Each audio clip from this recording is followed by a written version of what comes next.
Bonsoir à tous et à toutes. Bienvenue pour ce premier conseil municipal de l'année 2015. J'espère que cette année, même si on a un peu dépassé la période des vœux, vous sera bonne, profitable et qu'elle vous sourira en tout point. Avant de débuter ce conseil municipal, il faut bien évidemment désigner le secrétaire de séance. Comme il est coutume, je vous propose de désigner M. Quentin William, secrétaire de séance. Chose qui sera pareille pour les 5 prochaines années d'ailleurs. Quentin, si tu peux procéder à l'appel pour vérifier si vraiment notre quorum.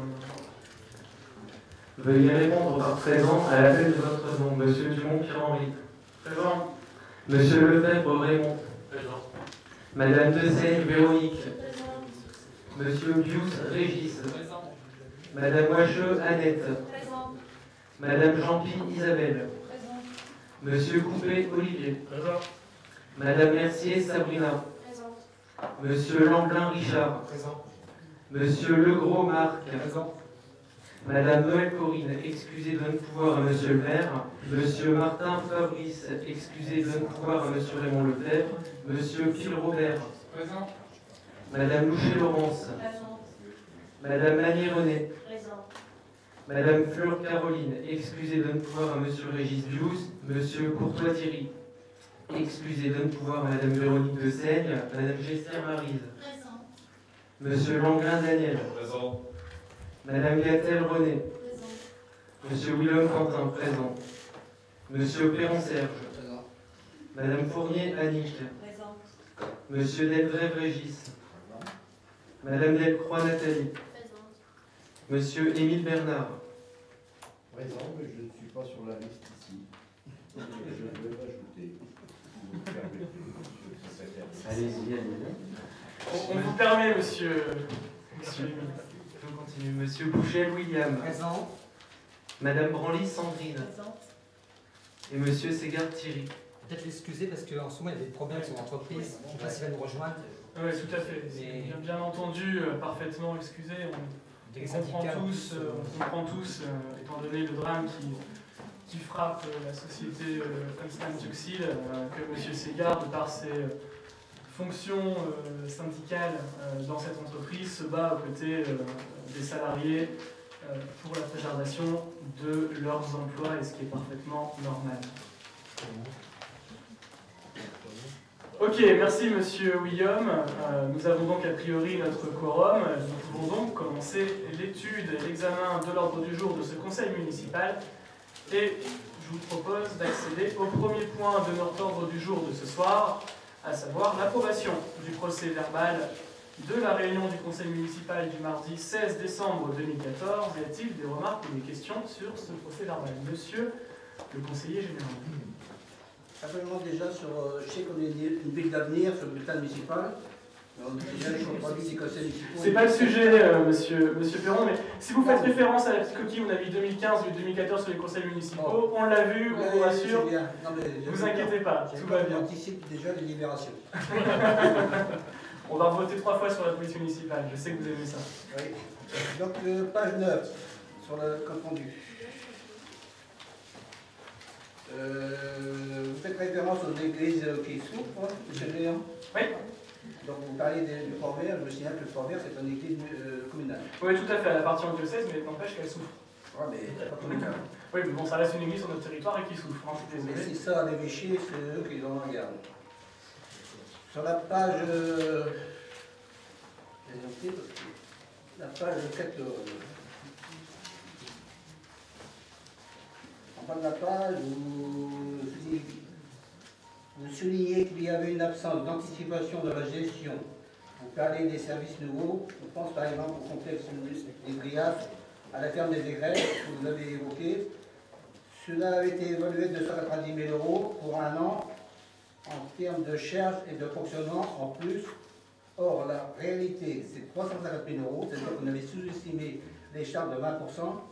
Donc j'ai simplement 2 remarques à vous faire. Un, ce rapport est dans cet article est dans la Cour régionale des comptes. Non, cet article vient des propres estimations que j'ai fait effectuer. Ça vient pas du rapport. Si le rapport recoupe nos estimations, c'est que dans ce cas-là, c'est plutôt une raison.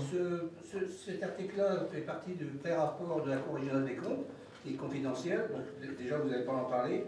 J'ai jamais dit que ça venait de la Chambre de Deuxième comptes. chose, laissez-moi parler.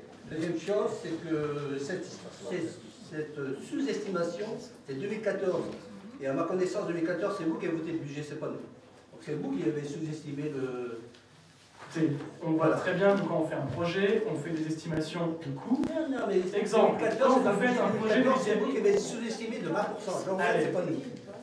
La question de ce conseil, de cette approbation du procès verbal, monsieur le conseiller général, c'est de savoir si ce qui a été dit ou pas. A priori, ça a été dit. Donc vos remarques. Je rectifie à mon Non, mais vous n'avez pas rectifié, monsieur le conseiller général. Vous rectifierez. Vous n'avez pas. Non, on n'a pas rectifié. Oui, vous rectifierez qu'on colle la question. Quoi. Mais non, monsieur le conseiller Vous général. n'allez pas m'apprendre les règles, non. A priori, je ne oui, suis pas vous avez d'accord avec le tort. compte rendu. Je vous dis que je ne suis pas d'accord. Je demande qu'on rectifie. La sous-estimation de 2014, c'est bien vous qui l'avez voté, c'est pas moi. Monsieur le conseiller général, je vous répète que le procès verbal... Je continue. Ah, non, Page je 16. vous réponds. Page Je 16. vous réponds, monsieur le conseiller général. Vous avez tort. Écoutez, Vous avez tort. le procès verbal d'un conseil municipal, quand il est complet, c'est ce qui a été dit. C'est simple, c'est en ligne sur YouTube. Je sais que vous n'aimez pas forcément YouTube, mais tout le monde peut y aller et voir que ce qui a été dit est strictement ce qui a été repris à l'intérieur de ce procès verbal. Maintenant, c'est la loi, j'y peux rien, c'est comme ça. On reprend ce qui a été dit. Je vous dis que je ne suis pas d'accord avec ce que vous avez dit. Mais on comprend très bien, si vous voulez, vous n'êtes pas d'accord, mais en tout état de cause, ce qui est dans le procès verbal, c'est ce qui a été dit.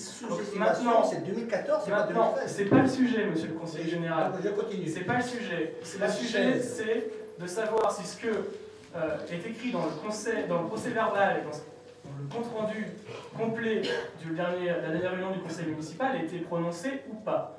Je vous confirme que tout ce qui est à l'intérieur a été prononcé ou pas, et vous n'avez aucune précision à apporter à cet endroit, vu que nous ne sommes plus dans la même séance du conseil municipal. C'est aussi simple que ça, monsieur le conseiller général. J'ai rien à rectifier. Non, mais vous êtes parti où, là? Bon, je continue. Page 16. Donc là, j'ai pas dit que je m'applique toujours sur les chefs de service. J'ai dit je m'appuie sur les chefs de service. Là, par exemple, ça peut être modifié. Et dernière chose que je voulais vous faire faire, c'est concernant les marchés publics, procédures adaptées.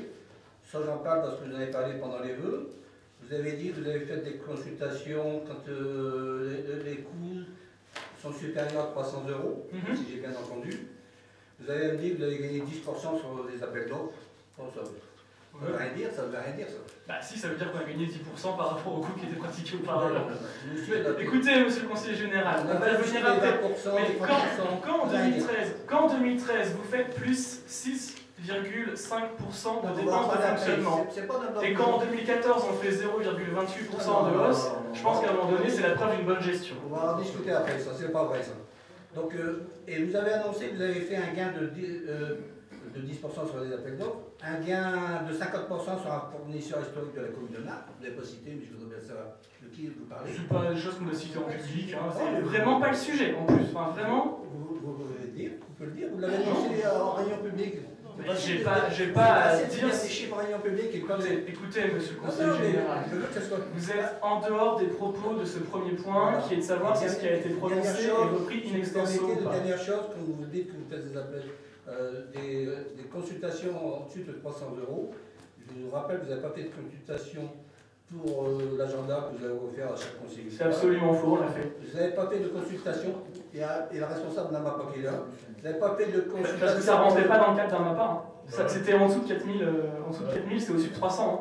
Vous savez qu'au-dessus de 300, si vous voulez, il y a une frontière au-dessus de 300 €. C'est très simple, c'est une consultation simple. C'est une consultation simple qui passe. À partir de 4000 € le faisiez-vous, faites un bouton de 300 €. Non, non, vous confondez, monsieur le conseiller général. C'est une procédure, on sait quand même les procédures qu'on a mis en place, c'est une procédure complémentaire au MAPA qui est à partir de 4000 ou 4005. Et c'est qu'à partir de 300 €, on demande 3 devis à différentes entreprises. Vous ne l'avez pas fait. Mais si, on l'a fait. Non, on ne l'avait pas fait. Mais on va vous fournir les produits. Monsieur Dédrac, est-ce que ça passe pas en commission? C'est une projection simple. C'est une projection simple de service. Ça ne va pas passer en commission. Vous imaginez pour l'ensemble des fournitures qu'on achète à la mairie, si on doit faire une commission? Monsieur Delrez, vous voulez une tente C'est ici? vous qui l'avez fait il y a longtemps. Et dernière chose que vous n'avez pas fait en consultation, c'est tout votre matériel de bureau. C'est absolument faux, il est aussi passé en Non, consultation. ce n'est pas vrai. Bon, écoutez, Bon, voilà. On Alors, va pas- il y a un menteur ici. il y a 3 devis, mais il y a 3 devis, on vous les a fournis, on va vous Ce les n'est pas vrai. fournir, mais il faut C'est arrêter. faux. Hein. C'est faux. Allez, ça suffit, monsieur le conseiller général. Non, non, mais attendez, vous n'avez pas raconté n'importe quoi. Ici vous avez des contradicteurs. C'est facile en réunion publique de raconter n'importe quoi. Ici, je vous prouve que vous avez tort. Mais vous ne prouvez absolument pas, vu qu'on a fait les 3 devis. Bon, On va bah, vous monsieur les Delrez, fournir vous si êtes vous un les menteur. voulez. Monsieur Delrez, vous êtes un menteur. Il n'y a pas de Oui. mensonge. Vous Écoutez, êtes un menteur. oui, Je suis à votre disposition. bah, c'est très simple, je vais vous expliquer. Alors, Non, Non, bah non, c'est pas le sujet. monsieur Lefebvre qui tient cette commission de ma part, qui dit la vérité. Puis c'est tout. vous confondez absolument tout. Attendez-moi pas Mais- pour la buvette, hein. C'est pas très grave. Non, non, non, non. A priori, ça vous a pas forcément porté chance en mars dernier de tout confondre. Je ne confonds rien du tout, monsieur le maire. Moi, je fais partie de la commission d'appel d'offres du Conseil général et je peux vous dire que je connais les règles sur le bout des doigts. Donc, je peux vous dire que des commissions, des appels Allez, d'offres à 7 ça euros- suffit, monsieur le conseiller général. Non, attendez, vous- Madame l'adjointe. Oui, alors je trouve, bon, déjà, sur l'approbation du procès verbal, il est bien évident qu'on n'a pas à réouvrir les débats au moment de l'approbation d'un procès verbal. Lorsque l'on soumet l'approbation du procès verbal à l'instance délibérante, c'est uniquement pour dire si les propos retranscrits sont conformes aux propos qui ont été donnés. Ce qui est le cas ici dans ce procès verbal, puisque vous avez pu remarquer que les propos étaient repris in extenso, puisqu'ils sont enregistrés. Première chose. Deuxième chose, je pense que si on veut agir pour le bien des Marquois, et je vous rappelle à tous que c'est la raison pour laquelle nous sommes élus, nous sommes au service des Marquoises et des Marquois, et c'est sûrement pas avec le triste spectacle que vous nous donnez Non, mais que ça va moi, pouvoir... je suis élu depuis 71, madame Dessel. C'est pas moi qui vais me donner des leçons de travail pour le Marquois. Depuis 71, je travaille pour le S'il Marquois. vous plaît, Donc, vous venez d'arriver, alors arrêtez. Hein. Monsieur le conseiller général, vous allez vous faire expulser. monsieur le sinon- conseiller général, si vous continuez, je vais devoir vous infliger un J'ai rappel. pas de leçon à prendre de vous, madame Dessel. Non, Pas de écoutez, leçon du tout. Monsieur le conseiller général, je vais devoir vous infliger un rappel si vous continuez. Donc, je réponds, madame. Madame l'adjointe au maire, si vous continuez, monsieur le conseiller général, je vais devoir vous infliger un rappel. Oui, j'ai le droit, monsieur. Bon, et Ça me ensuite- ça me gêne pas du tout. ensuite, très bien. je termine, Monsieur Perron. Je suis pas un En gamin. vous- Je en suis pas un vous gamin, moi. Je termine, Monsieur Perron, en vous rappelant que vous n'avez aucun conseil à nous donner Je vous en donne pas de matière d'appel d'offres, parce qu'il semble que précédemment, ce n'était pas vraiment une pratique courante, et que les entreprises qui avaient l'habitude de travailler avec vous ne N'importe passaient quoi. pas par appel d'offres. Écoute, on va s'amuser, on va faire N'importe quoi. Rapportez les preuves là, parce que vous. On va. C'est est-ce une que- diffamation. Est-ce que vous voulez, monsieur, est-ce que vous Pas des voulez, preuves, madame de Seine, parce que ça, c'est une diffamation. monsieur le conseiller général, Non, non, Je vais vous attaquer en diffamation là. absolument pas, cher monsieur, nous irons chercher les Oh, pièces, oh, on oh, vous les montrera. de ce côté-là, il n'y a pas de souci. Très bien. Il n'y en a pas de souci, madame On en de parlera Seine. en temps et en heure, monsieur. Oui, oui. monsieur le conseiller général, s'il vous plaît, ayez un peu de dignité Non, dans j'en cette ai plus séance. que vous, monsieur le maire. Hein, on essaye de respecter les uns les autres. Et je suis sûr que le spectacle que vous offrez ce soir... Vous avez une œuvre le jour des vœux. Vous avez vraiment de la dignité. Excusez-moi, je ne vous ai pas compris. Non, mais ne vous inquiétez pas. C'est pas la peine. Bon. Alors, la question, est-ce que ça concerne l'approbation du procès verbal, monsieur Delrez? C'est une question que Est-ce- je voudrais Ça ne répond pas à ma question. Ma question est de savoir si ça concerne l'approbation... C'est ma réponse. Oui, bah dans ce cas-là, je ne donne pas la parole. Et je mets la question au vote. Et vous perdez dignité. Bah, c'est simple, on a un cadre. Le cadre, c'est l'ordre du jour qui vous a été transmis par courrier. La question est de savoir si votre question rentre dans le cadre de cette approbation du procès verbal de la dernière séance qui a assez duré, où M. Perron nous a emmenés sur des chemins tortueux, litigieux et totalement mensongers. Et maintenant, je vous propose d'arrêter cette mascarade que M. le conseiller général nous a offert ce soir et de passer à l'approbation du procès verbal. C'est facile de jouer les. Alors maintenant, Monsieur Bouchel a une question. Est-ce que ça a trait au... Oui, bien sûr. Parfait, merci Monsieur Bouchel. Je vous donne la parole. Alors, la page 2 du compte rendu, je crois que ce n'est pas les frais de la commune, ce n'est pas notre intérêt, on doit travailler en toute intelligence. Il y a un problème de syntaxe, je préfère mettre la phrase, je crois que ce n'est pas dans l'intérêt de la commune, parce que les frais, ça ne veut rien dire les frais. on doit travailler en toute intelligence. Donc supprimer, ce n'est pas notre intérêt. Deuxième, et mettre dans l'intérêt de la commune à la place des frais. Ok, on fera la petite modification. On va écoutera Ouais, dire. on réécoutera. Et une phrase qui me tient particulièrement à cœur, vous Ah. savez que je suis sensible sur les questions du personnel communal. Je sais que vous êtes très sensible, monsieur Boucher. Donc, on met dans la page 14 qu'il y a 2 raisons pour mon intervention, 2 points à la ligne. Premier tiret, c'est la première raison, elle est bien expliquée. Et je ne vois pas le deuxième tiret, c'est la deuxième raison. Et je voudrais que vous mettiez donc ça pour reprendre mon paragraphe sur la parabole avec les 2 employés municipaux salariés A et B pour leur financement de leur voiture. Tout le monde avait compris, je pense. Oui. Donc la deuxième raison, c'est quoi? C'est 2 points. Juste avant, je prends un exemple, monsieur le maire. Les inégalités quant à l'attribution du régime indemnitaire pour le personnel municipal marquois. Vous l'avez mis un petit peu juste avant, c'est... Oui, bah écoutez, on va pas refaire le débat, c'est pareil. Le but, si vous voulez, là, vraiment, dans les procès-verbaux, c'est que... Il y a 2 points de raison. Il y a 2 points, donc on rajoutera un petit tiret Voilà. au moment du deuxième paragraphe pour des problèmes de lisibilité. Voilà. Mais vous comprenez bien que comme ça reprend en extenso les propos qui ont été tenus, on ne peut pas modifier les propos qui ont été tenus. Deuxième tiret, c'est pas méchant, c'est ça en Voilà, idée, donc en fait. on rajoute un tiret pour la lisibilité sans aucun souci. Merci, monsieur le maire. Ceci étant dit, question, parfait, je propose de mettre ça au voix. Y a-t-il des personnes qui votent contre? Ok, donc vous votez contre ce que vous avez dit.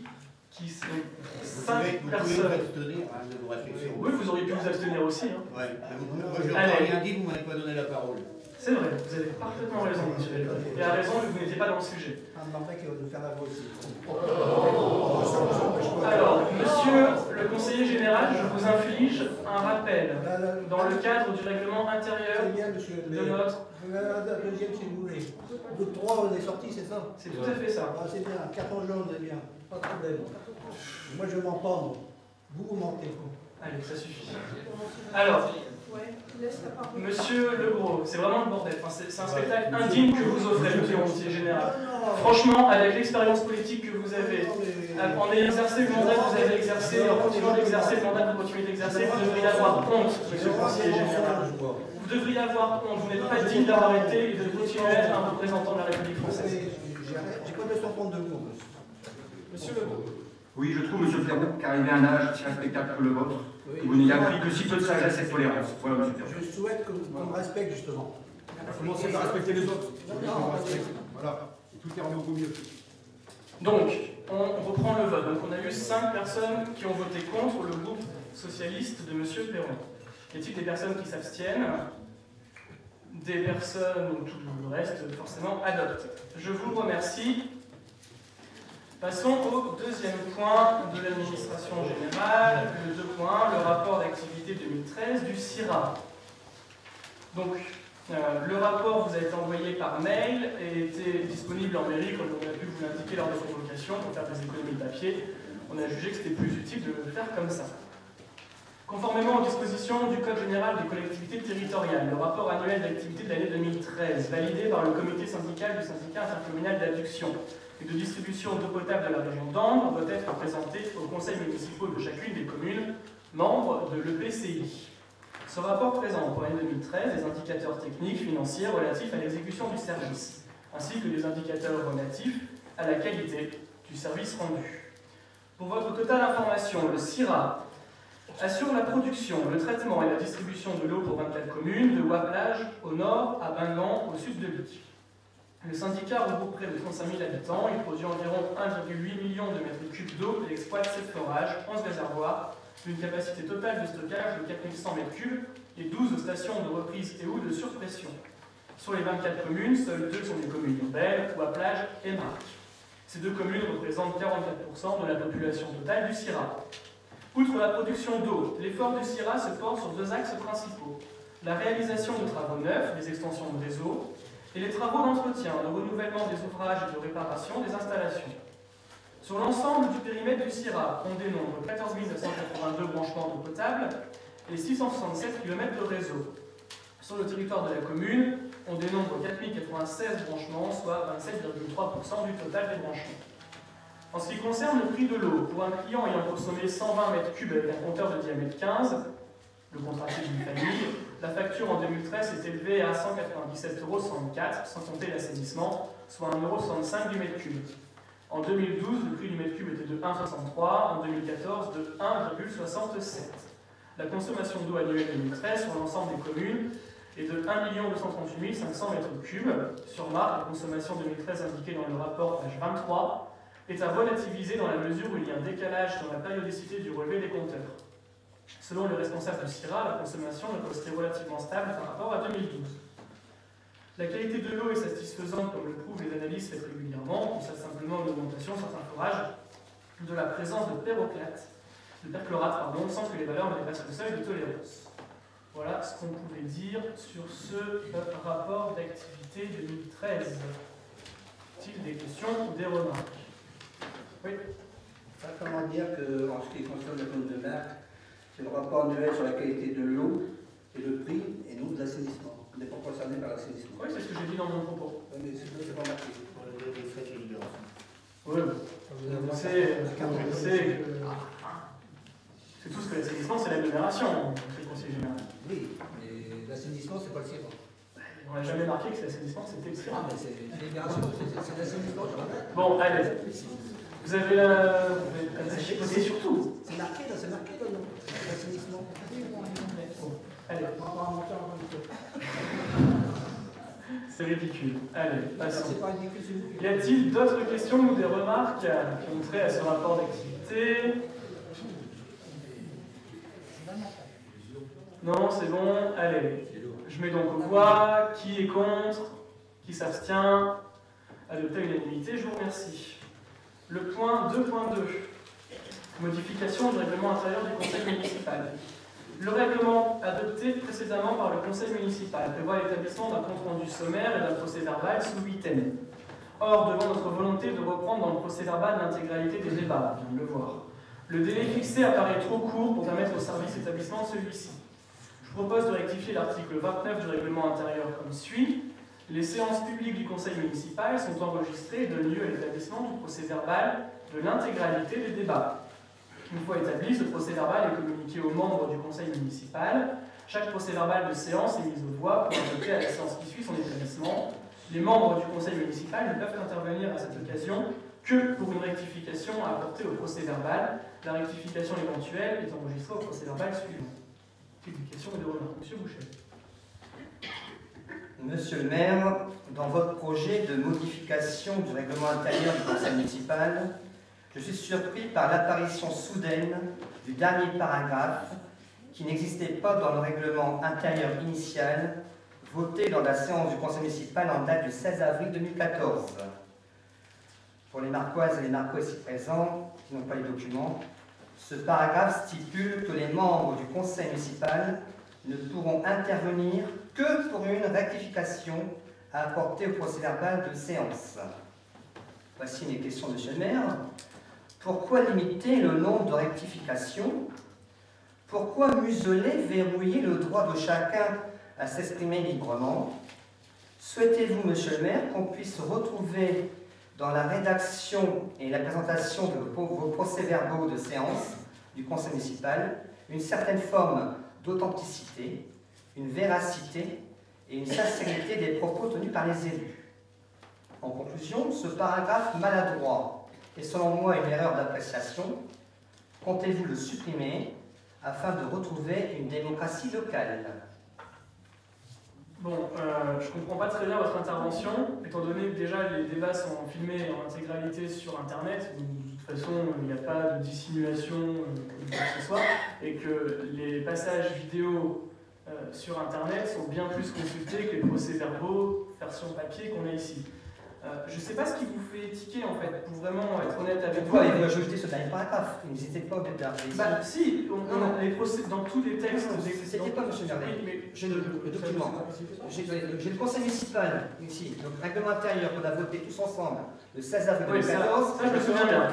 L'article 29 du procès-verbal de séance, il n'y a pas ce dernier paragraphe. Nulle part. Vous pouvez regarder, il n'y est pas.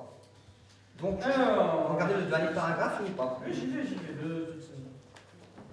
Pourquoi nous limiter les interventions? Bah, honnêtement, ça change absolument rien. Les membres du conseil municipal ne peuvent intervenir à cette occasion que pour une rectification apportée au procès verbal. Une, vous pouvez en faire plusieurs. Mais si une rectification, M. Bouchel, ça veut dire que vous ne pouvez prendre la parole que pour dire qu'il y a une rectification par rapport à ce que j'ai dit. Mais si vous avez plusieurs rectifications, vous pouvez faire plusieurs rectifications. C'est une intervention pour présenter plusieurs rectifications. Oui, enfin, vous avez plusieurs interventions, si vous désirez. Donc je pensais que tu étais limité à... Ah non, mais non. Ce qu'on veut dire, c'est très simplement que la seule question, c'est que les seules interventions pouvant avoir lieu à ce moment-là ont trait au procès verbal et sur est-ce que les propos ont été dits ou pas. Mais vous pouvez en faire plusieurs si vous avez plusieurs rectifications à apporter sans aucun problème. C'est un élément de langage, mais ça ne veut pas dire que vous n'avez qu'une seule occasion de parler, je vous rassure. Oui, madame l'adjointe. Simplement, le 1 dans cette phrase-ci est un article indéfini et n'est pas un chiffre arithmétique. Pour une, c'est restrictif, madame. Non. Il ne faut pas jouer sur les mots. Je vous en prie quand même. Je ne pas sur les mots. Bon, donc, pourquoi ce paragraphe vient apparaître à M. le maire?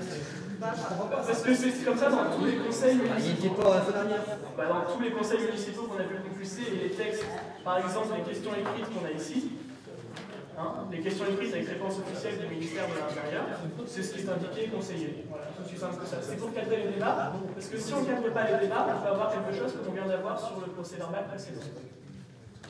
Voilà, tout simplement. Monsieur le conseiller général, vous demandez la parole. Oui, simplement, concernant le rapport, d'après la loi, je crois savoir, c'est pour ça que je pose la question, que vous devez faire dans les régions un rapport succinct de délibération, l'afficher en mairie. Tout à fait.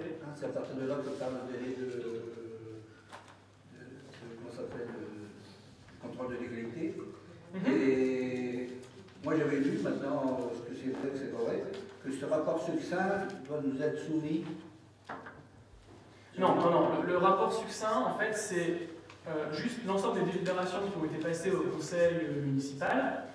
Sur chaque délibération, savoir s'il a été adopté, qui a voté pour, qui a voté contre, qui s'est abstenu. C'est ce rapport-là qui doit être affiché en mairie, mais en aucun cas doit être envoyé aux conseillers municipaux élus, parce qu'il n'y a pas de rectification, il n'y a pas de mots à l'intérieur, c'est vraiment juste purement... Il peut y avoir une erreur Généralement, on le sait, on fait attention, mais... Moi j'ai lu une fois, je l'ai lu, mais je ne l'ai pas trouvé. J'ai lu une fois qu'il fallait un rapport succinct. Non, on a vérifié parce que vous aviez justement envoyé un mail et on vous a d'ailleurs répondu à ce sujet. Et c'est juste de l'affichage sous item.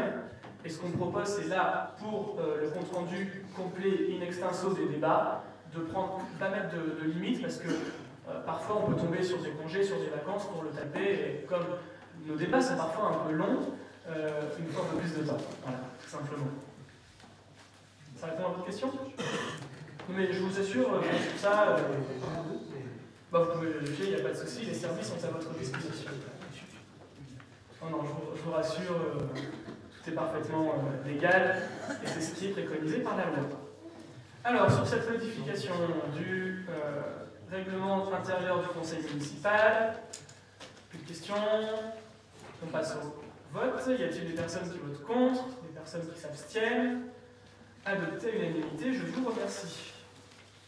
Au point 2.3, votre convocation de l'ordre du jour, vous avez dû avoir des questions concernant le marché de fourniture de télécommunications et les commissions d'appel d'offres, avec la désignation des représentants de la commune. Par délibération 2014-12-13 du 16 décembre 2014, la ville avait décidé de son adhésion à un groupement de commandes pour le marché de fourniture de services et de télécommunications pour les années 2015 à 2018 par la signature d'une convention constitutive entre les membres du groupement.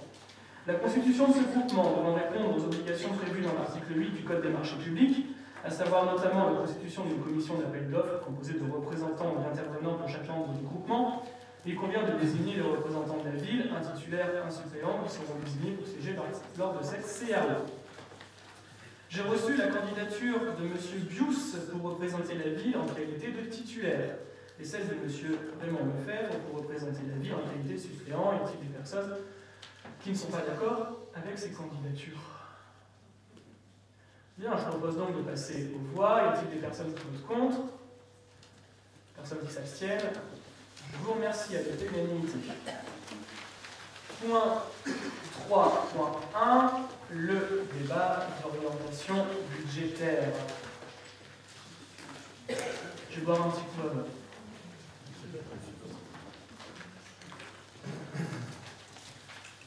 Alors, avant de laisser la parole à Raymond Lefebvre, premier adjoint en charge des finances, qui vous présentera l'évolution des finances de la commune, mais aussi vous décrira plus en détail les grandes lignes de notre budget 2015, je tiens à vous préciser les orientations budgétaires qui seront celles de mon équipe pour l'année 2015.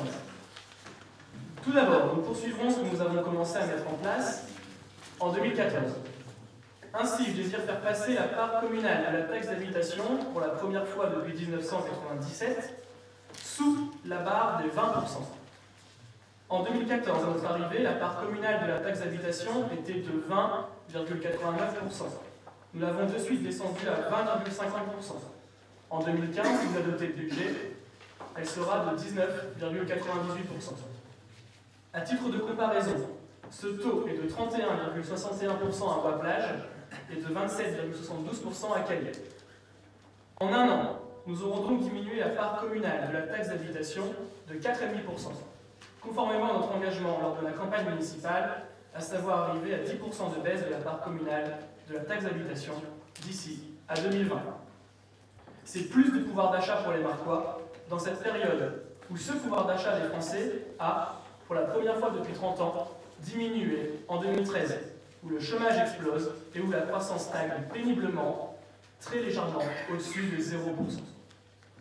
Pour nous permettre de diminuer les impôts, tout en prenant compte de la baisse de la dotation globale de fonctionnement donnée par l'État à notre commune et de ses différents désengagements, à l'instar du déclassement du quartier des hautes communes de la politique de la ville, nous avons dû avoir, et nous continuerons en ce sens, une gestion saine et efficace des finances publiques.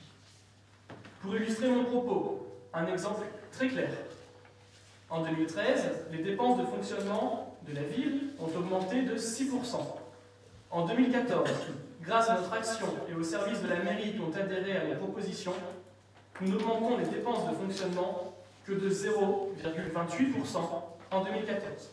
Ce qui est un petit exploit quand on sait que les dépenses liées au salaire augmentent naturellement de 2,5% par an. Pour réussir ce défi, nous avons utilisé une technique simple, le bon sens. Plusieurs devis demandés des 300 €, la dématérialisation afin de créer des parapheurs électroniques via une clé USB cryptée et sécurisée pour payer plus rapidement nos fournisseurs, l'achat de ramettes de papier déjà logotés afin de réduire les dépenses d'encre couleur, nous revoyons l'ensemble des différentes lignes, petites et grandes, ce qui nous permet au final de faire des économies. Les notes de frais des élus sont, par exemple, totalement abolies depuis notre arrivée à la mairie, après avoir diminué le nombre d'adjoints de 25%. Nos actions ont d'ores et déjà eu des effets très positifs sur la commune, avec en 2014 un désendettement de 400 000 € et le remboursement par participation d'un emprunt toxique contracté en francs suisses qui a ainsi pu être renégocié, nous faisant économiser 50 000 € au cours du franc suisse actuel. Je rajoute à cela le contrôle effectué à notre demande par la Caisse d'allocation familiale qui nous a permis d'obtenir 100 000 € de rappel. En 2015, donc, nous poursuivons la maîtrise de nos dépenses de fonctionnement. Pour le personnel, nous avons instauré un troisième échelon d'avancement, l'échelon intermédiaire, nous permettant d'avoir une notation plus juste et en conformité avec la réalité du travail effectué par le fonctionnaire territorial. Son instauration se fait en partenariat avec les représentants du personnel et la notation sera effectuée selon des cadres précis, sous l'autorité du directeur général des services. De plus, un nouvel organigramme sera présenté sous peu aux agents par notre DGS afin de rendre les services plus efficaces et cohérents, avec un seul but, mieux servir la population. Ce qui est remarquable, c'est surtout que nous continuons à investir pour améliorer le quotidien des Marcois. Par exemple, nous avons triplé le nombre de sanneuses et, grâce à l'efficacité des services techniques, 80% de la ville fut dégagée en moins d'une heure après les dernières averses de neige et l'intégralité de Marques en moins d'une matinée. En ce qui concerne les grands projets pour l'année 2015, que vous retrouverez dans le budget que nous voterons le mois prochain, les investissements sont multiples. Comme vous le constaterez, nous avons privilégié les investissements peu ou pas générateurs de frais de fonctionnement démesurés. À ce titre, le programme de la médiathèque est abandonné. Cet équipement était démesuré par rapport à la taille de la commune, peu en phase avec les nouveaux modes de consommation de la culture chez les jeunes, et n'aurait pu rivaliser avec la médiathèque de Calais. La commune de Marcq ne peut pas supporter un investissement générateur de 450 000 € de frais de fonctionnement par an, avec un coût de construction de 4 millions d'euros sur des terrains privés ne nous appartenant pas.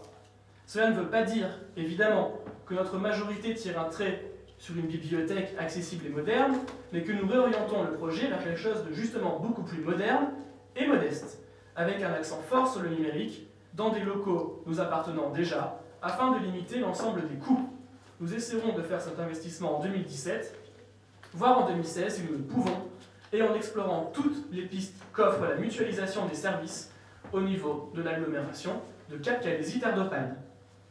J'ai donc le plaisir de vous annoncer que nous vous proposerons de budgétiser en 2015 la première tranche de travaux de rénovation de l'église des M de Marcq, la création d'un véritable pôle santé sport Audriade avec un terrain de football en gazon synthétique ouvert à la population, 3 parcours de courses de difficultés différentes balisés et un parcours de randonnée jusqu'à la frontière de Bois-Plage, ainsi que l'installation d'une dizaine d'appareils de fitness et de musculation extérieure. Toujours au rayon du sport, nous prévoyons la création d'un city-stade au Fort-Vert. Une pâture sera achetée pour donner plus d'espace aux animaux de la MNE. La serre, achetée avenue de Calais, sera remise en état pour permettre à nos ouvriers des espaces verts de faire pousser nos plantes et donc d'économiser de l'argent. Et 3 citernes de lutte contre les incendies seront aménagées pour protéger les habitations isolées. Pour les Marquois, 2015 sera l'année de la mise en place de services nouveaux, depuis longtemps attendus. La police municipale dans les prochaines semaines, une colonie de vacances l'été pour les plus jeunes, et surtout la création d'un jardin d'enfants de 12 places et l'augmentation de 10 nouvelles places de crèche en lien avec nos partenaires habituels, soit 22 nouvelles places créées sur la commune de Marcq en 2015 pour la petite enfance. Au rayon des voiries, nous allons consacrer 700 000 € en 2015 à la réfection complète de quartiers délaissés et de routes qui en ont bien besoin. Comprenez bien que c'est un effort très important qui correspond à 5% de l'ensemble de notre budget annuel. Enfin, nous budgétiserons les premières études quant à la réfection de la place de l'Europe, qui, elle, interviendra en 2016. Vous le voyez, nous développons pour la ville une gestion prudente, en bon père de famille, et ce, dans un contexte financier incertain, tout en essayant d'améliorer le quotidien des Marquoises et des Marquois par de nombreuses nouvelles actions et des projets nouveaux. J'y reviendrai plus en détail lors du vote du budget, et je laisse maintenant la parole à mon premier adjoint en charge des finances, M. Raymond Lefebvre. Merci, Monsieur le maire. Alors, pour mémoire, je vous rappelle que le débat d'orientation budgétaire a été rendu obligatoire dans les communes de plus de 3500 habitants par la loi du 6 février 1992.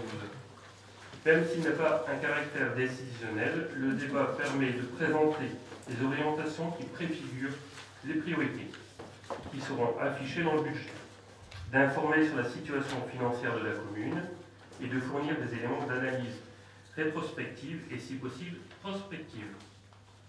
Sur le plan formel, les informations présentées dans le document visent à satisfaire les exigences de la réglementation. Je vous invite à suivre mes commentaires avec le document que vous avez certainement dû recevoir sur le débat d'orientation budgétaire.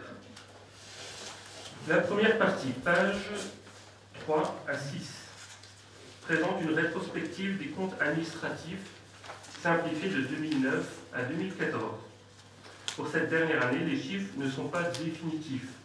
Les résultats financiers de 2009 à 2013 ont déjà fait l'objet d'une étude attentive lors de l'examen des différents comptes administratifs. Je vous propose donc de ne pas y revenir. Les chiffres de 2014 seront examinés dans le détail lors du vote du compte administratif qui précédera le vote du budget. Cependant, d'ores et déjà, je peux vous annoncer que le bilan 2014 sera très positif et atteindra un niveau exceptionnel puisque le résultat de fonctionnement est excédentaire de 1 956 634 € et celui de l'investissement de 201 775 €. Le résultat global, vous le voyez en page 3, et donc de 2 158 410,08 €. Je rappelle que ces montants ne sont toutefois pas définitifs. La deuxième partie, pages 7 à 12, présente une analyse financière rétrospective de 2009 à 2014. Je rappelle quelques notions pour que tout le monde comprenne bien. L'épargne brute, à la page 7, donc vous voyez l'épargne brute, il s'agit de la capacité d'autofinancement brut, qui est schématiquement l'excédent entre les recettes et les dépenses. D'un point de vue plus comptabilité, en fait, il s'agit du résultat net plus les charges non décaissées, sont les amortissements et les provisions pour risques et charges. C'est la première fois sur les 5 dernières années que la CAF, capacité d'autofinancement brut, atteint un tel niveau à 1 867 000 €. Elle permet largement de couvrir le remboursement de la dette. Et quand vous calculez le taux de mobilisation de la CAF au service de la dette, il est de 32%, ce qui est un résultat satisfaisant. Je recommande une mobilisation inférieure à 50% pour éviter une trop forte dépendance vis-à-vis de la charge de remboursement des crédits. L'épargne disponible ou autofinancement net représente l'autofinancement disponible, c'est-à-dire après avoir remboursé l'annuité en capital de la dette. Elle est confortable, elle aussi, à 1 260 000 €. Après une période de diminution entre 2011 et 2013, on constate un redressement en 2014 grâce à des recettes de fonctionnement supplémentaires, mais également à des dispositions prises pour réduire les dépenses de fonctionnement. Concernant les recettes de fonctionnement, la hausse de nos recettes de fonctionnement a été forte en 2014, comme vous le voyez, plus 679 000 €. À cela, plusieurs explications. La première, une progression continue de nos bases fiscales. Même si cette progression est moins importante que sur les exercices précédents, elle a permis à la commune d'engranger un produit fiscal sur les 3 taxes d'environ, donc supplémentaire d'environ 69 000 €, avec une diminution de la taxe, du taux de la taxe d'habitation. Ça, c'était la première raison. Deuxième raison, un accroissement conséquent des dotations de l'État. Si notre DGF, je rappelle, dotation globale de fonctionnement, a diminué de 36 000 € en 2014, la ville est maintenant éligible à la DSU, dotation de solidarité urbaine, depuis le 1er janvier 2014. Troisième point, l'évolution positive des autres recettes de fonctionnement. Quatrième point, nous l'avons abordé tout à l'heure, le versement par la caisse d'allocation familiale de subventions exceptionnelles suite à la prise en compte dans le cadre de notre contrat enfance-jeunesse de dépenses non reprises initialement dans les actions de la ville. C'est ainsi près de 100 000 € que la ville a pu percevoir. Concernant les dépenses de fonctionnement, les dépenses de fonctionnement n'ont évolué que très faiblement, nous l'avons dit également tout à l'heure, plus 0,28%. En page 10, les documents représentent l'évolution des charges et des effectifs calculés en ETP, équivalent temps plein. Les charges de personnel, qui représentent environ 58% de notre budget, du total, ont progressé de 2,92% à effectif constant, je le rappelle. La rémunération progresse, elle, de 2,40% et les charges patronales de 4,26%. Il nous faudra encore être très vigilants sur ce poste dans les années à venir.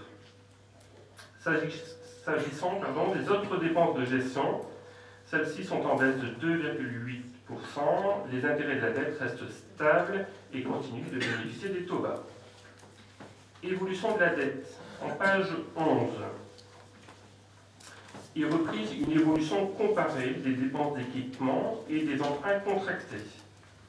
La capacité de désendettement de la commune chute au 31 décembre 2014, vous le voyez dans le petit tableau au milieu de la page 11, à 4,13 années, c'est-à-dire qu'il nous faudrait 4 années de CAF 2014, similaire à celle de 2014, pour apurer la totalité de notre dette.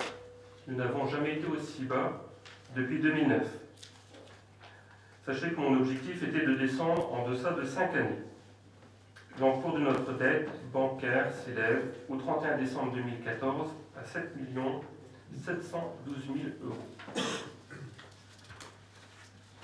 La troisième partie, des pages de 13 à 15, présente graphique à l'appui une rétrospective de l'évolution de la fiscalité directe, notamment des bases, des taux et des produits des 3 taxes ménages. Le tableau page 13 positionne les taux communaux de marque par rapport aux moyennes départementales, régionales et nationales des villes de 5 à 10 000 habitants jusqu'en 2011. À partir de 2012, la comparaison est présentée par rapport aux villes de 10 à 20 000 habitants.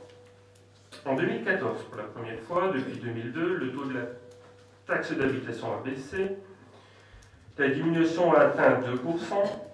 En revanche, celui de la taxe foncière sur les propriétés bâties n'a pas évolué. De toute manière, il est en dessous des moyennes, quelle que soit la strate de comparaison. Sur la page 14, le dynamisme des bases permet de constater une évolution du produit fiscal.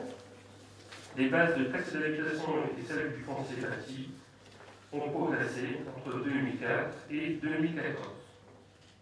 Ce dynamisme devrait s'atténuer dans les années à venir, puisqu'il y aura une construction auparavant. Page 15. L'effort fiscal. L'effort fiscal constate le poids des impôts, l'ensemble des impôts, qui pèsent sur les ménages parfois par rapport aux ménages des autres communes de France.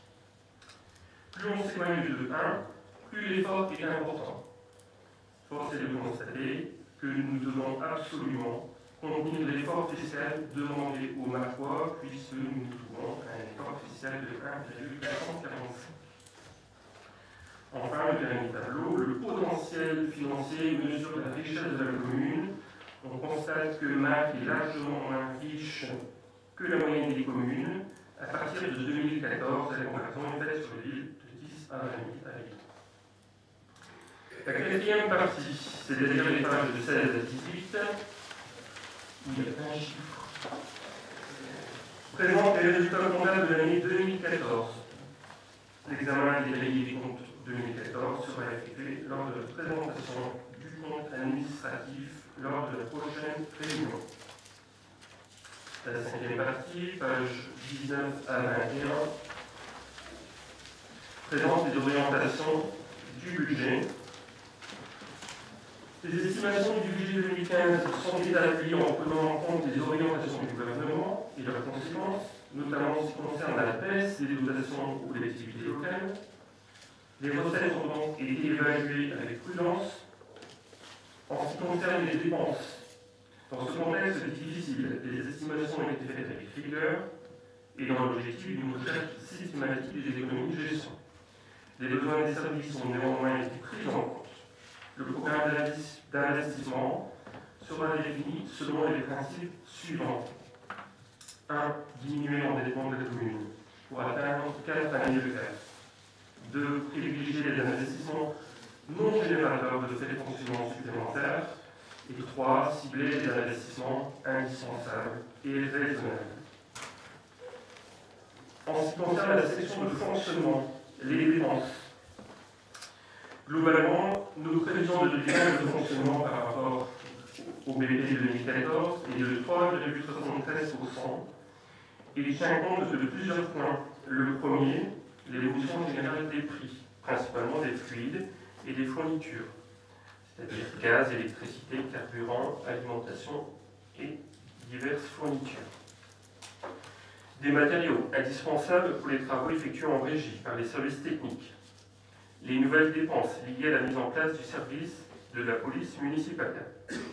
Nous avons pris en compte aussi de nouveaux services offerts à la population, notamment en ce qui concerne l'accueil de loisirs des jeunes. Nous avons pris également en compte l'extension de la capacité d'accueil de la maison de la petite enfance. aussi des dépenses d'entretien et des réparations des voiries, des frais d'entretien et de gestion des nouveaux équipements, de l'augmentation des frais de personnel de 2,17%, de la mise à disposition du personnel de la commune au budget annexe. Compte tenu de ce qui précède, l'autofinancement prévisionnel, c'est-à-dire notre compte 023, est fixé à ce jour à 960 474 €. Il montre la volonté de maîtriser les dépenses. Les recettes de fonctionnement évolueront dans les mêmes proportions. L'excédent de 2014, qui devrait être reporté pour garantir l'autofinancement prévisionnel ci-dessus, est fixé à 300 000 € sur les 1 956 424 €. Le solde étant affecté directement au financement des dépenses d'investissement. Les produits d'exploitation. Les prévisions ont été ajustées pour tenir compte des réalisations de 2014. Une progression des autres recettes par rapport aux prévisions 2014 est enregistrée. Ceci concerne principalement les recettes liées à la fréquentation des activités de loisirs et des restaurants scolaires. La fiscalité. L'estimation des produits de la fiscalité directe tient compte de la volonté de diminuer le taux de la taxe d'habitation. Une baisse de 2,5% a été programmée. Les évolutions des bases de la taxe d'habitation et de la taxe foncière nous permettent d'évaluer prudemment une hausse de 1,10% et 2,5% pour la taxe foncière. Le produit attendu de la fiscalité directe devrait progresser de 1%. Le produit de la taxe d'enlèvement des ordures ménagères devrait, elle, être en progression avec un taux inchangé. La fiscalité indirecte est estimée en légère hausse. Les dotations d'intercommunalité ont été estimées à l'identique. Globalement, le chapitre 73, c'est-à-dire les impôts, taxes et domaines, devrait évoluer en hausse de 2 à 3%.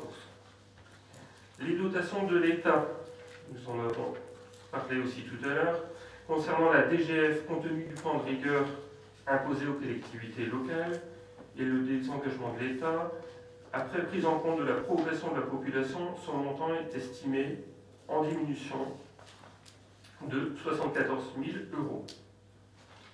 La DSU des villes de plus de 10 000 habitants devrait, selon notre estimation, progresser de 63 000 €. La dotation nationale de péréquation devrait, elle, progresser légèrement. Les participations versées par la CAF ont été ajustées en fonction des réalisations 2014 et devraient, elles aussi, augmenter.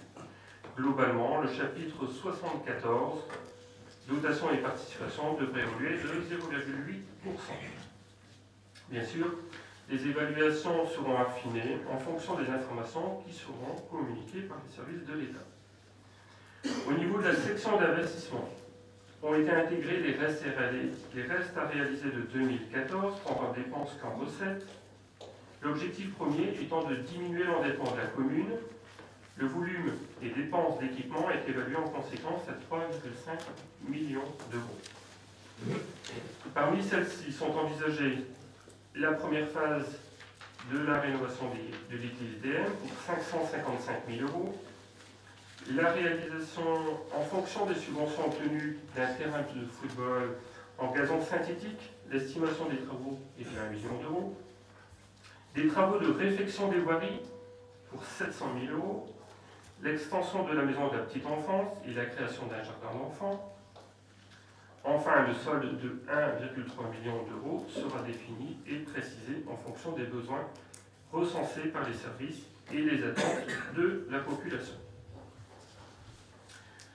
Au niveau des recettes, l'équilibre est assuré par un autofinancement de 2,82 millions €, des subventions et dotations pour 992 000 €, le FCTVA pour 118 000 €, la taxe d'aménagement pour 40 000 €, des subventions pour l'église de la rénovation DM pour 279 203 €, des subventions pour la réalisation du terrain synthétique à hauteur de 400 000 €, des recettes propres pour 852 000 €, dont des cessions pour 152 000 euros, des amortissements pour 283 098 euros et des opérations patrimoniales pour 401 580 euros. Ça fait beaucoup de chiffres.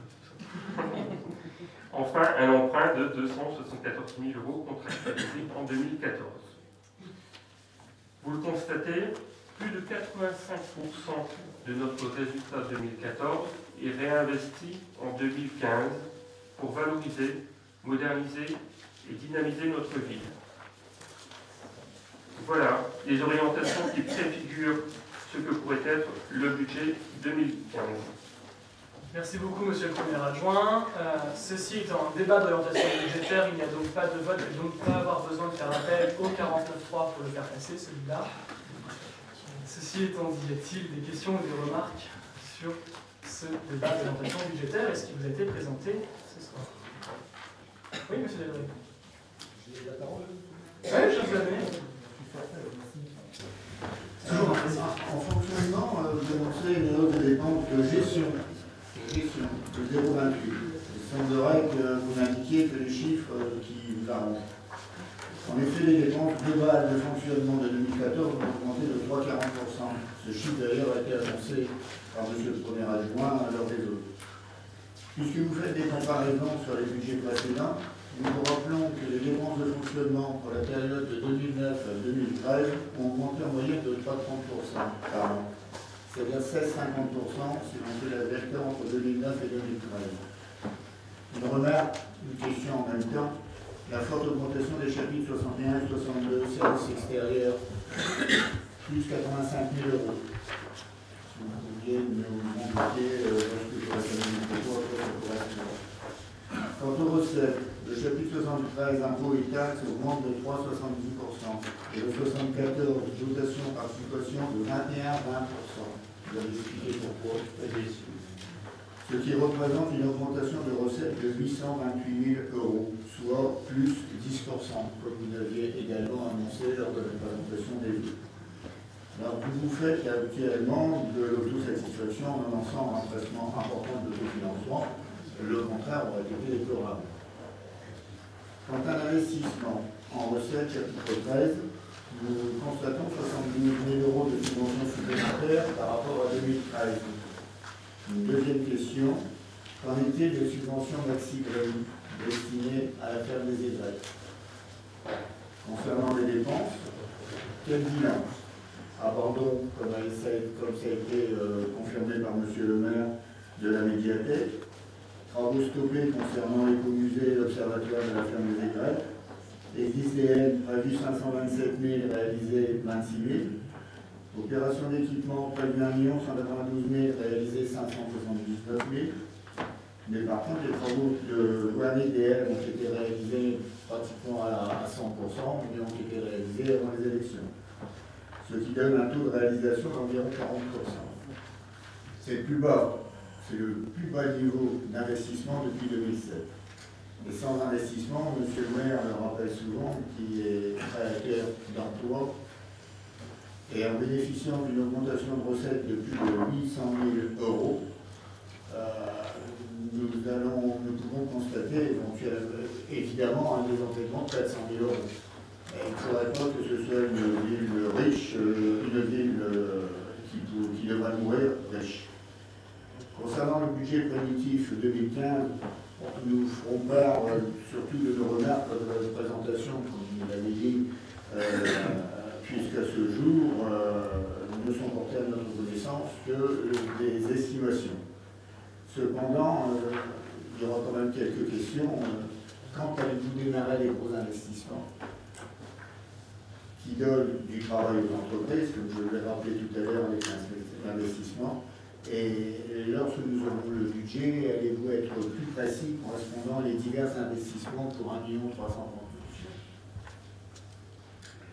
Voilà, monsieur le maire.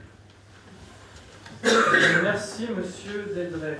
Je vais déjà vous répondre sur quelques questions que je peux vous répondre. Après, je passerai la parole à mon premier adjoint. Vous parlez de travaux de voirie au M de Marque. J'en suis fort aise. mais la réalité des choses, c'est que dans au moins la moitié des impasses qui ont été faites, il faut les reprendre parce que l'évacuation des eaux est très mal faite et ça noie les habitations. Donc c'est bien de faire du cosmétique avant les élections, mais le mieux, c'est quand même de le faire de la chose de façon durable. Vous parlez également de l'évolution des dépenses de fonctionnement, de 2009 à 2013. J'ai fait quelques petits calculs. En 2009, on était à 6,421 millions d'euros. Et en 2013, on était à 7,8 millions. Ce qui fait sur la période des 5 années une hausse de 22% des dépenses de fonctionnement. Voilà, je préfère donner les chiffres. 1,4 million de hausse de dépenses de fonctionnement en l'espace de 5 ans.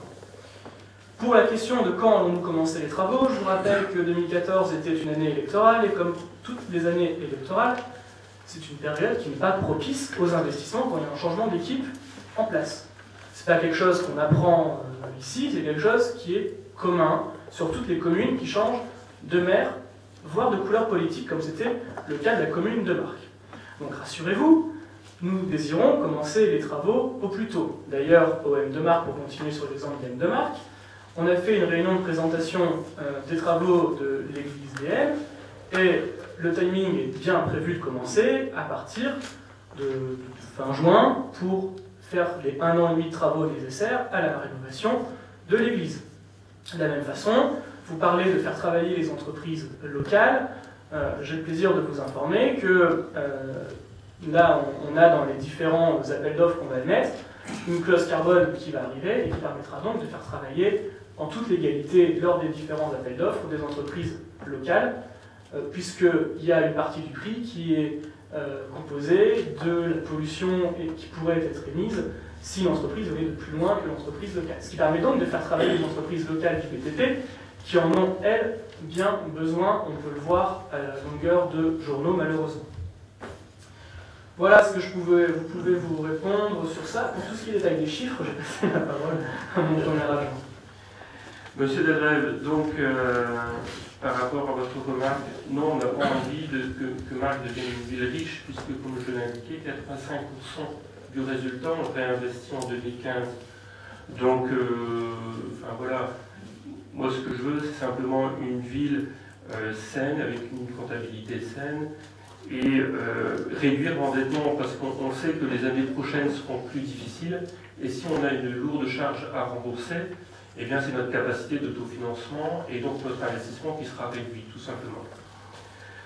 Concernant nos évolutions de dépenses, effectivement, lors des vœux, j'avais annoncé 3%, on a revu, on a précisé les chiffres, et il s'avère que maintenant on est plus proche de 0,28, et comme je l'ai indiqué en introduction, ces chiffres restent encore à préciser avec les différentes données. Enfin, effectivement, sur les 1,3 million, oui, vous aurez le détail, hein, sans problème.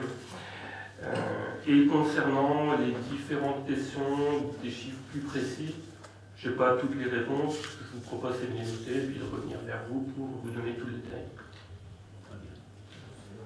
Sachant que si je peux rajouter quelque chose sur les 1,3 million, on a déjà défloré un peu le sujet. Voilà, quand je parle de la création d'un city-stade au Fort Vert, etc., ça rentre dans toute cette gamme d'investissements. Mais comme ce sont des investissements qui sont, disons, autour de quelques dizaines de milliers d'euros, les détailler tous, ce serait un peu trop long, mais de toute façon, pour le budget, il y aura l'ensemble des choses qui seront bien évidemment détaillées, ne vous inquiétez pas. Oui, vous aurez toutes les réponses. C'est vraiment une première orientation, c'est un débat d'orientation budgétaire sur le système. Concernant le BID, il va rentrer certainement dans les services extérieurs, dans les dépenses de services extérieurs. Nous aurons la réponse, nous aurons le résultat vers quelle période? Alors, l'audit, c'est très simple. On attend le rapport définitif de la Chambre régionale des comptes, comme vous en étiez ouvert, hein, en disant que ce serait mieux d'attendre le rapport définitif. Donc, on attend le rapport définitif. Je ne sais plus si c'était vous, si c'était le de M. Boucher qui avait fait la proposition. Non, vous ne savez plus. Bon, je ne sais plus. C'est pas très grave, il se fait tard. Mais la question est voilà, on attend le rapport définitif de la Chambre régionale des comptes et on voit s'il y a besoin de faire un audit, si on veut accentuer tel ou tel point. S'il n'y a pas besoin, on ne le fera pas, et puis c'est tout. Il n'est pas fait l'audit. Non, on attend le rapport de la Chambre régionale. Vous avez dit à l'époque que ce n'était pas la peine de faire un audit étant donné la Cour régionale des comptes. Mais c'est pour ça qu'on vous a écouté, vous voyez. Non, vous n'avez pas écouté, vous avez dit non, on le fera quand même. Mais, Et comme entre-temps, vous avez eu le pré-rapport de la Correctionnelle des comptes qui constate quand même que concernant les finances de la commune de Marc, c'est pas si mauvais que ça. Donc là, maintenant, écoutez, vous me faites le reproche d'en parler avant de ne pas parler, et là vous l'évoquez. C'est quand même un peu contradictoire. Je dis une tendance. Ah bon, vous avez le droit d'indiquer des tendances et moi j'ai pas le droit. Voilà. D'accord. Tout à l'heure, vous avez parlé de l'emprunt suisse. Je voudrais simplement dire quelque chose sur l'emprunt suisse, parce que à chaque réunion, vous parlez d'emprunt suisse. L'emprunt suisse, c'est un emprunt que je rappelle ici, parce que c'est un emprunt que vous avez fait en 2006, à des taux très intéressants, c'était autour de 0,3-0,4% de taux d'intérêt, avec un taux de change qui était très intéressant, parce qu'entre 2006 et 2008-2009, on a quand même gagné de l'argent. Parce que ce que vous oubliez de dire dans cette histoire-là, vous dites qu'on va gagner 50 000 euros. Non, j'ai pas dit on va gagner 50 000 euros, j'ai dit vous allez gagner... Enfin, non, j'ai dit qu'on a économisé 50 000 euros qu'on aurait perdu si on n'avait pas renégocié l'emprunt. Voilà, c'est toujours ce que j'ai dit. Hein. Mais moi, ce que je peux vous dire, cet emprunt suisse, on le suivait de près, parce que depuis 2012, on s'apercevait que le taux de change était moins intéressant. Et bon, en 2013, c'était quand même intéressant. D'abord, je lis le rapport, je pense que c'est votre premier adjoint qui l'a fait. Donc, en 2013, les intérêts payés toujours à 0,31%, et les pertes de charges constatées étaient quand même avoir un taux fixe d'environ 2,70%. Un taux fixe à 2,70% sur 2013, c'était pas, par rapport à un taux normal d'emprunt, c'était autour de 4-4,5% à l'époque. Hein. Donc c'était quand même intéressant. Et je peux vous dire qu'on suivait cet emprunt de près, et on était prêts, nous aussi, à négocier. Donc dites pas qu'on a... Je vous ai jamais mis en code sur cet emprunt, hein, monsieur le conseiller général. À chaque réunion. Bah, écoutez, on fait une économie. Mais vous dites simplement de dire que je termine juste, monsieur le conseiller général. Je vous dis juste, et ce que je dis à longueur de réunion, si vous le dites peut-être, c'est qu'on a été vigilant pour renégocier, et je n'ai jamais dit que vous étiez contre, par exemple, la renégociation, et que vous avez, c'est de mémoire, c'était voté à l'unanimité. Donc, c'est absolument pas quelque chose que je mets en exemple d'une mauvaise gestion de votre part, c'est quelque chose que je mets en exemple d'une bonne gestion de notre part. C'est totalement différent. Oui, monsieur Delray. Une petite précision concernant cet emprunt. Alors, si j'ai bon souvenir, en 2011, sur demande de notre prédécesseur qui était alors en opposition, il y avait eu un bilan qui avait été fait sur les emprunts. Et si je me souviens bien, en 2011, on avait fait le calcul des économies que l'on avait pu faire de par le taux de cet emprunt et en tenant compte du taux de conversion franc suisse français, on avait économisé également 35 000 euros sur cette période qui viennent s'ajouter. Mais une fois de plus, c'est pas un exemple de mauvaise gestion de votre part. Qui viennent s'ajouter aux 50 000 euros que là vous économisez par cette renégociation. Donc la commune de Marc était doublement gagnante grâce à l'action conjuguée de deux municipalités précédentes et actuelles. Merci monsieur Delray pour ces précisions fort utiles. D'autres questions ou remarques sur ce DOB? Personne. C'est parfait. La présentation du DOM n'étant pas ponctuée par un vote, je vous demande donc de prendre acte que les dispositions législatives dans ce domaine ont été respectées. 3.2. La réparation du Minipel loué, la facturation partielle des frais de réparation à l'association des ateliers de la citoyenneté, les ADSC. Depuis 2010, la ville de Marc confiait à l'association des ateliers de la citoyenneté la réalisation de travaux de bâtiments gros œuvres, seconde œuvre VRD de la commune de Marc. Le chantier d'insertion est intervenu sur les opérations d'aménagement de la ferme des aigrettes, d'aménagement de la cour des services techniques, d'aménagement de caverne et de l'ossuaire du cimetière de Marc-Centre. La convention entre la ville de Marc et l'association ADSC prévoit uniquement la mise à disposition de moyens humains. Les moyens techniques, dont la location de matériel, restent, eux, à la charge de la ville de Marc. Fin août 2014, suite à une mauvaise manipulation d'un agent de l'équipe mis à disposition par l'association ADSC, le flexible rigide et le raccord d'alimentation du vérin du Minipel loué ont été cassés. Le montant des réparations s'élève à 1 279,03 € TTC. L'assureur de la commune ne peut malheureusement pas intervenir dans l'indemnisation de ce préjudice puisque ce matériel loué ne bénéficie pas de la garantie Brie-Machine. Monsieur Reto, directeur de l'association ADSC, a accepté de prendre en charge 50% du coût de la réparation de ce matériel. Je vous propose donc que le prix de la réparation de la Minipel soit réparti entre la commune et l'association ADSC. Y a-t-il des questions ou des remarques sur ce point? C'est bon pour tout le monde, je propose donc de mettre au revoir. Qui vote contre? Qui s'abstient? Unanimité, je vous remercie. Le point 3.3. Travaux d'habilitation de l'église DM, demande de subvention. Le dossier technique de travaux de rénovation de l'église DM a été présenté à la population du hameau le 3 février dernier.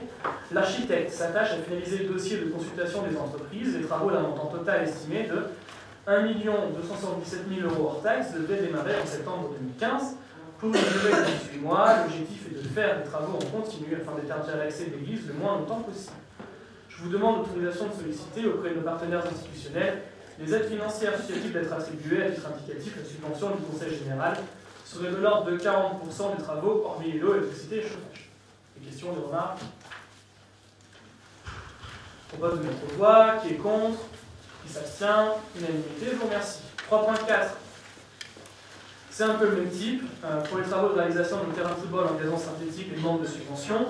Dans le programme des investissements susceptibles d'être réalisés en 2015, figurera la réalisation d'un terrain de football en gazon synthétique sur le terrain des Driades. Afin de pouvoir déposer rapidement les dossiers de demande de subvention des partenaires institutionnels habituels, je vous demande l'autorisation de solliciter ces aides. Des questions ou des remarques, une génération somme toute assez classique, c'est général. Après le Conseil général, qui est sollicité? Le Conseil régional, le CNDS, on a un dossier de subvention, il y a 5 fournisseurs, 5 subventionneurs potentiels. On ne pourra pas tous les avoir, mais il y en a 5 qu'on a ciblés et qui ont déjà sponsorisé et financé des équipements de ce type. Le Conseil général, c'est 150 000. Pardon? Le Conseil général, c'est 150 000. Oui, non, mais on a bien tous les tableaux ont été faits, c'est Sabrina d'ailleurs qui a fait les tableaux et qui nous a même donné l'ensemble des interlocuteurs selon les différents organismes. Et donc tout ça est prêt, on n'attend plus que votre approbation sur cette délibération pour lancer les consultations. Des petites questions de remarques. Je propose de mettre au vote. Qui est contre? Qui s'abstient? Unanimité, je vous remercie. Alors, le point 4, on attaque les questions de personnel. 4.1, l'organisation des élections départementales et les opérations de Mississippi. La commune étant passée chef de canton en 2014. Elle doit dorénavant gérer la Mississippi de la propagande électorale pour l'ensemble des communes du territoire du nouveau canton de Marques, soit 27 500 enveloppes.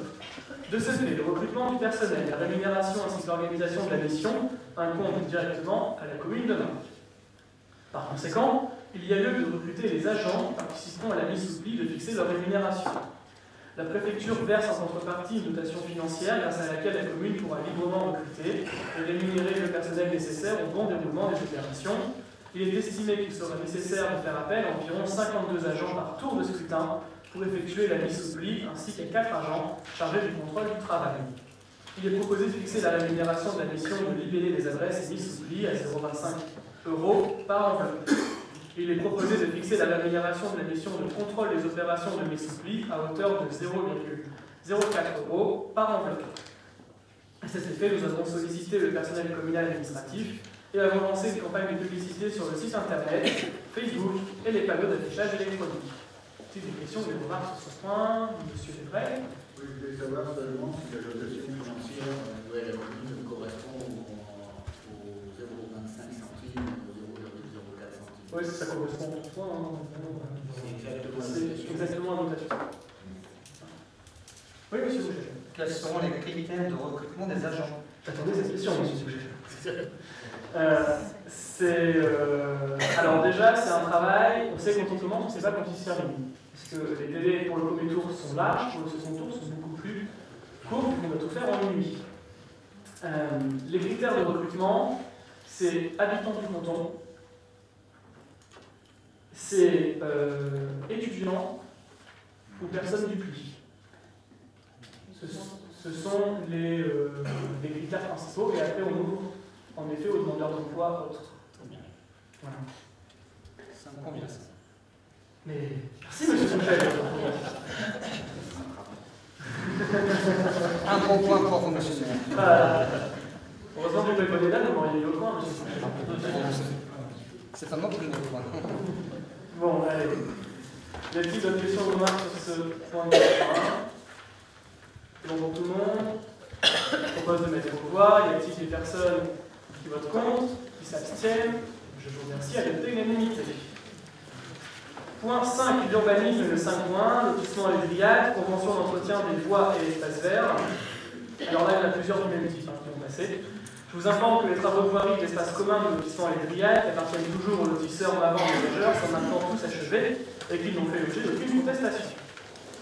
Ainsi, dans l'attente de leur placement dans le domaine communal, je vous propose de formaliser par convention leur entretien par la ville. Je vous propose également de fixer à 1 an l'échéance de ce classement. Question, Robert? Question simplement sur les grillades. Il y a un trottoir, mais je ne sais pas à qui ça appartient. Au giratoire sortant des grillades par la Calais. Ouais. Il y a un trottoir qui va sur les maisons éducatives. Donc le rond-point où il y a la Coupe du Monde qui est Voilà. posée. Il y a un trottoir qui mène les éducatives derrière. Ouais. Le trottoir est carrément gondolé avec soit que le produit n'est pas bon, soit que c'est des pauses qui a poussé, mais on va reprendre dans la galerie. On regardera. Pas de souci. Avant la signature, on fera l'état d'analyse. Exactement. 0800 062 730. Merci d'en faire la pub, monsieur le conseiller général.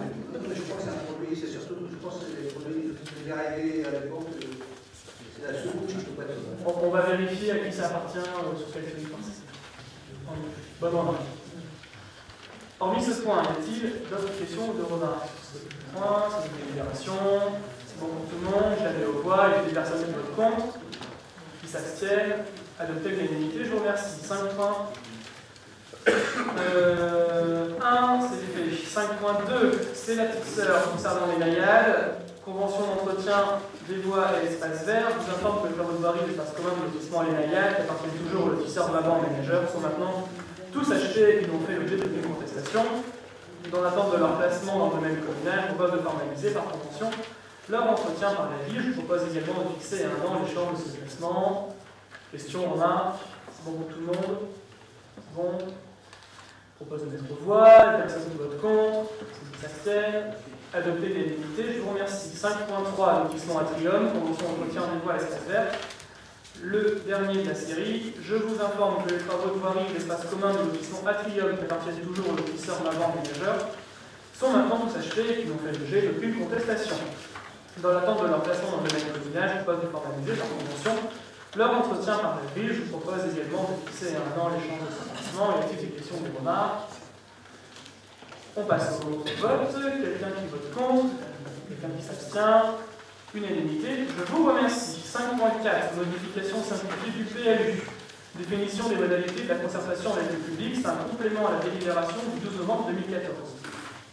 Par délibération du 12 novembre dernier, le Conseil municipal a décidé de mettre en œuvre une procédure de modification simplifiée du PLU afin de modifier le règlement écrit concernant les clôtures ainsi que la largeur minimum des voies nouvelles de zone urbaine à forte densité, UC, et à moyenne densité, UD, et de supprimer la notion de coefficient d'occupation des sols qui a été elle-même supprimée par la loi Allure du 24 mars 2014. Je souhaite profiter de la mise en œuvre de cette procédure afin d'ajouter 2 points supplémentaires qui entrent également dans le champ d'application de cette procédure. D'une part, supprimer l'emplacement réservé numéro 27 au bénéfice de la commune pour la réalisation du projet médiathèque avec Berlin, et d'autre part, réduire la pente minimum des toitures en zone UD pour la rendre identique à la zone UC, soit 10 degrés à 55 degrés au lieu de 30 degrés à 55 degrés, initialement prévu, ce dans un but d'uniformisation des pentes de toiture. Enfin, il apparaît nécessaire de préciser les modalités de concertation avec la population. Aussi, conformément à la réglementation, ce projet sera notifié aux personnes publiques associées et un registre sera mis à disposition du public en mairie afin de recueillir ces observations. En outre, un avis concernant cette mise à disposition sera inséré dans un journal dans le département au moins 8 jours avant le début de cette mise à disposition. Y a-t-il des questions ou des remarques? Bon, tout le monde, je mets la délibération de voix. Si personne ne vote contre, s'abstiennent. Unanimité, je vous remercie. Alors, pour les communications diverses, petite friandise par conseil. Friandise, on va commencer les communications par le colis des seniors. Donc, le colis des seniors a été distribué à 1400 exemplaires à l'ensemble des seniors de notre commune. Ça a rencontré, comme d'habitude, un vif succès. Et je pense que l'ensemble des produits a pu révéler les papilles de tout le monde. Également, il y a eu lors de la première quinzaine de janvier 6 réunions de quartier à un café avec votre maire qui a attiré en moyenne une cinquantaine de personnes, soit 300 personnes qui sont venues dialoguer. J'ai le plaisir de vous annoncer que face au succès rencontré par ces moments de dialogue on va les continuer lors du début du deuxième semestre, avant les grandes vacances. Le vendredi 16 janvier, la cérémonie des vœux de la municipalité a également rencontré un très vif succès. Plus de 800 Marquois étaient présents. Je remercie l'ensemble des personnes qui ont pu rendre ce moment réalisable, en particulier les services techniques et les services verts, qui ont été mis beaucoup à contribution. Le jeudi 5 février, on a mis en ligne le nouveau site internet de la commune de Marc. C'est un site internet qui est adapté au format mobile également et qui nous fait entrer dans une nouvelle ère qui est beaucoup plus en phase avec le site internet d'une commune de plus de 10 000 habitants. Le 7 février, on a eu un spectacle avec le groupe Nevada Retour aux années 80, avec une très belle ambiance organisée par le comité des fêtes et de la lecture, que je remercie pour leur initiative. Le mercredi 11 février, on a reçu le nouveau véhicule de la police municipale, un Duster équipé sirène, etc., qui sera donc à disposition des agents. On a le chef de service de la police municipale qui arrive dans la commune le 1er mars et les 2 agents au printemps. Et enfin, samedi dernier, le 14 février, le jour de la Saint-Valentin, on a fait le bilan d'étape des temps d'activité périscolaire qui ont rencontré un succès, disons, contre mauvaise fortune du bon cœur. On essaye de faire avec, mais ça nous permet de pouvoir avancer sur ces sujets. On a récupéré les doléances des différents encadrants pour faire évoluer encore un peu plus et donner plus de satisfaction aux parents d'élèves et aux encadrants de ces étapes. J'ai le plaisir de vous annoncer que l'ensemble des CM2 pourra suivre une formation au premier secours lors des temps d'activité périscolaire. On a aussi rencontré un vif succès quand on a fait passer un questionnaire à ce sujet et les enfants et les parents sont montrés très intéressés. Dans le cadre des événements à venir, le jeudi 5 mars, vous y avez le carnaval enfantin du CP au CM1 de 14h30 à 16h30 au complexe municipal Hubert Seban, organisé par le conseil municipal des jeunes. Et j'en profite pour remercier Quentin Guillaume du dynamisme qu'il met dans ce conseil municipal. Il faudrait éviter de trop les fatiguer parce qu'ils ont quand même l'école à côté. À l'occasion de ce carnaval, on a l'élection de Madame et Monsieur Carnaval. Quentin interdit de participer. Également, le concours du plus beau dessin de carnaval à ce moment-là, et le plus beau dessin sera l'affiche du prochain carnaval l'année prochaine. Le samedi 7 mars, soirée Chip and Dance, à 21h au complexe municipal du Berceban, organisé par le comité des fêtes et de la culture. René, t'as l'air de rigoler.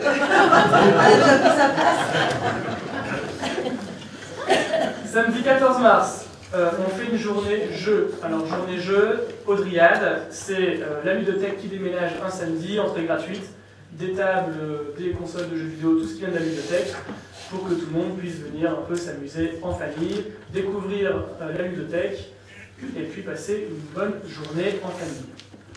Le 18 mars, le repas de printemps pour les seniors au complexe municipal du Berceban, organisé par le CCAS. C'est le repas qui avait normalement été prévu au moment du mois de janvier pour le début de l'année, qu'on a décalé au mois de mars parce qu'il y avait un trou entre le repas de rentrée et le repas du classe, et donc c'est plus intéressant d'avoir un repas tous les trimestres.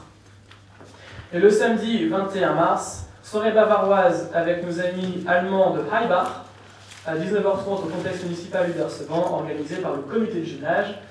Monsieur Martin est malheureusement retenu en Angleterre par son travail, sous la galette, sous la manche. Mais c'est choucroute, saucisse, pommes de terre, et c'est ça Daniel, je pense que c'est contrôle, et avec un orchestre venu d'Heibach. C'est une bonne ambiance, et pinte de bière, l'alcool à consommer avec modération. Venu d'Allemagne aussi. Bière venue d'Allemagne. Bon, bah c'est parfait. Et enfin, pour terminer, donc je vous invite à venir à tous ces événements, évidemment, et pour votre information, le prochain conseil municipal aura lieu le mardi 17 mars 2015 à 19h, avec en particulier le vote du budget. Voilà. Pour l'article 7, vous avez dû avoir dans vos petits papiers l'ensemble des marchés publics, des procédures adaptées qui ont été passées. À moins que vous insistiez réellement, je n'ai pas forcément besoin de les lire, donc voilà, vous les avez. Il ne me reste plus qu'à clore la séance. Vous souhaitez une bonne fin de journée. Oui, Madame Delcroix, sur le monde, allez-y. J'ai juste une petite question. Lorsque vous recevez en mairie une invitation qui est destinée à l'ensemble du conseil municipal, je voulais savoir pourquoi nous, on n'en est pas informés. Vous parlez de quelle invitation? Par exemple, la dernière fois, vous avez reçu une invitation de l'UQAM qui était destinée à l'ensemble du conseil municipal. Et j'en ai pas été informée, c'est parce que j'ai croisé un commerçant qui m'a personnellement invité à son assemblée générale et je n'avais pas été informée. Alors moi je vais vous dire, le procès des invitations, c'est pas moi qui ouvre le courrier le matin. Moi je vois mon agenda, je regarde mon téléphone et je me dis tiens, je veux aller là. Donc le procès, je peux me renseigner si vous voulez. Et pour que ça envoyé à tout le monde, rassurez-vous. Merci. Rien. C'est le conseil général, vous l'avez tous sur le monde là. Il y a bien GTC quand même ce soir. Concernant les invitations, j'ai trouvé regrettable, justement on parlait de comité jumelage, j'ai trouvé regrettable que les élus n'aient pas été invités aux cérémonies officielles. Je ne parle pas d'aller à un repas, tout ça, mais on a reçu les amendements en marque. Moi, à chaque fois qu'on recevait les amendements en marque, le conseil municipal est invité en réception officielle, je parle. Écoutez, le comité de jumelage étant une association, ils invitent les personnes qui veulent, parce que c'est pas la mairie qui va rentrer dans ce que les associations doivent faire. Et à titre d'exemple, Monsieur Perron, il y a eu une assemblée générale du comité de jumelage ce samedi, et il y avait des personnes qui sont assez proches de vous, Madame Fiolet était présente, Madame Aubion était présente, Madame Fournier peut-être également. Donc honnêtement, ça va peut-être être un oubli de leur part, mais je leur en ferai part, et Daniel, tu en feras part au comité de jumelage s'il y a eu un petit souci de ce point de vue-là. Il n'y a pas de souci. Merci, Monsieur Langlin. Voilà. D'autres questions, Jean-Marc, c'est bon, je peux clore? Si je peux poser une question. Ah bah, allez, je sais. J'imagine bien, ça fait 2 mois et demi qu'on ne s'est pas vu, l'envie de poser des questions est arrivée. Une question à poser, c'est surtout à Madame la maire. Non, je ne suis pas maintenant. Attendez, pour qu'on soit bien contents tous les deux, je ne suis pas Madame la maire, je suis Madame le deuxième adjoint. Madame le deuxième adjoint et non pas la Madame la deuxième adjoint. Est-ce que vous avez envisagé une date pour la mise en place du prochain cycle? Le 3 mars. Et la simple question que je voulais poser tout à l'heure. Et ben ça a beaucoup plus de sens de la poser maintenant que dans un moment où vous avez pas Je sais que vous avez bien avoir les mots. N'est-ce pas? Voilà. Vous commencez à me connaître, monsieur Delrêve. Allez, je lève la séance. Merci à tous.